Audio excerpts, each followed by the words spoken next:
What up? It's Brown Boy Coach, man. I'm here in Tennyson Point in this beautiful location. The river right next to me, these beautiful yachts and boats around me. And today, what I really want to talk to you about is crucial conversations. And so what is crucial conversations? All right, so it's a book. It's a really good book that I recommend everyone read. But they define a crucial conversation with three things, okay? One, stakes are high. So, if this conversation doesn't go well, something bad or something big is going to happen. Two, emotions run high. So there's a lot of emotions. The one party has strong emotions, the other party has strong emotions. And third, opinions vary. So there's a difference in opinion. There's a difference in what one wants and what the other wants. So yeah, there's three things. But what is a crucial conversation? So I'll give you an example. For me personally, what happened was I moved in with a new roommate. I was living in this beautiful place, fucking beautiful, man. I was right in Coogee. Coogee is a beach area. 2-minute walk to the beach, 2-minute walk to the cliff, which overlooked the whole ocean. It was such a beautiful, spectacular place. But I had issues with my flatmate, and you might have the same issue as well. Like you move into a new, beautiful place, everything's going well, but then the flatmate you're living with, there's some issues that do come up and pop up. And you can choose to just kind of suppress it, squish away, like it's okay, I don't need to deal with this, it'll be alright, it's not going to be a big issue. Or, you can choose to just get angry and just rage at the flatmate, just be like, what the fuck are you saying to me, blah blah blah, yarr! You can do that. Or the third option is actually have a crucial conversation. And for me, what happened initially was I didn't know what crucial conversation was, and I was just raging inside, like, how dare you say that to me? How dare you do this to me? And what ended up happening was, she didn't want me to have friends over.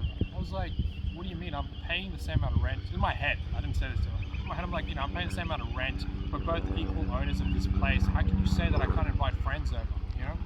Who are you to say that to me? I want to invite people, so let me invite people. You might have that same issue where your flatmate is like, we're a private household, we don't like many people coming over. Or you might have a housemate that's really dirty and messy and just doesn't clean up after themselves. Or there might be some particular issue that you don't realize that your flatmate has.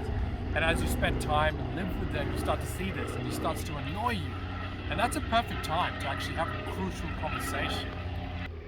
So if you don't have that conversation, what's going to end up happening is you'll have a chat with the flatmate. You're just going to get angry.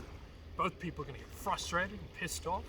And it's going to lead to a really kind of horrible, negative kind of way of life because you're living with this person. Or alternatively, you could just be suppressing that anger and you just start raging inside. You're sick of this person, but because you're living with them, because you don't want to cause any issues or struggles, you're just deciding to, play it safe. But what ends up happening, you just start to boil inside. You get this intense, what I would get is intense anger and intense frustration. I'll start to snap at the littlest things that they're doing. And not only with them, I'll start to do it to other people that I care about because I'm just angry. I'm suppressing this anger. I'm not expressing my boundaries. I'm not really stating what I need to state. And it just all builds up within me. And I just start to vent out. So that's one way, two ways of dealing with it, and two ways of really badly dealing with it. The third option is to have that crucial conversation, and that's where this book kind of comes in. I really recommend you read the book, but I can summarize it to 5 simple steps. This is the 5 steps, 5 pieces in the framework, and you follow these, pretty much these conversations will, I'm not going to say always 100%, but I'd say 95% of the time, the conversation is going to go very smoothly. You're going to get what you want. You're both going to be happy afterwards. And third of all, you'll be expressing what you want to express. So when you're hanging with your friends now, you're not angry, you're happy because you've set your boundaries, you're being who you are, you're being authentic to who you are, And then you can even bring this over to work, to friendships, like anytime somebody's crossing a boundary. And third of all, you're being you, you're your person. You know what you want, you can say what you want, you can state it in a very smart and sophisticated and actual powerful and impactful way that actually leads to growth and development. So let's get into that framework that I've been talking about. I'm sure you guys are interested, you want to know, because it really did help me grow and develop, and I'm hoping it'll do the same for you. So the first step is acknowledge the situation. So what that really means is just be like, go up to the flatmate like, hey, I know, I'm just going to use my example, you can implement it to your own, but how I would do it in a situation like that. Look up to me, hey, I know you have these issues about you want to have a privacy, you want to have a quiet You know, I know this is a conversation like we had to chat about it, etc., etc. Just acknowledge that, you know, that this has happened, you know. And then the second step is it's really about, the second step is letting them talk. So just let them talk. And what that means is, you know, you acknowledge the situation, it'll actually give you a deeper reason of why they feel uncomfortable about it. And you can just explore and really understand why they're coming at that angle, why they're saying it in that way, like what's the issue. And that leads to the third step, which is finding the roots. So usually the reason why your flatmate says, or a person says something in particular that you're not comfortable with, it's usually a surface reason. And then by letting them talk and asking them, hey, why don't you want me to have people over? What's the issue there? You know, you'll start to find the deeper issues, the root causes of that. And once you've identified the root causes, then you get to the fourth step. So the fourth step is explaining your situation. And the way you want to explain your situation, and the reason why it's the fourth step instead of not the first, second, or third, is because what you're doing is you're acknowledging their situation, you're hearing out their concerns, their worries, so that they feel like that they've been heard, that they've been listened to, and that you're not attacking them, you're not trying to push them onto a defensive zone. You're just saying, look, I get your point, I understand now, you know, I explored it with you, we talked about it. So they're not on that defense mode, they're on that kind of open mode. They're like, okay, this person's listened to me, they care about me, they care about my concerns. And then that's why the fourth step is explaining your situation. So for me, you know, I was like, look, you know, for me, like when I moved in here, I definitely want my friends to come over. It's a beautiful place, I want to share it with them. And, you know, as much as I understand, you know, you don't want that much happening, and we can work around that, it is something that I need and something I require, and it's something that I will have. And pretty much what happened was, by her explaining her situation, all that stuff, and me explaining that, doing the fourth step, she agreed. She's like, yeah, that's totally fine, I get that, you know, you're living here, you deserve to actually have friends over here, I don't want to be ridiculous.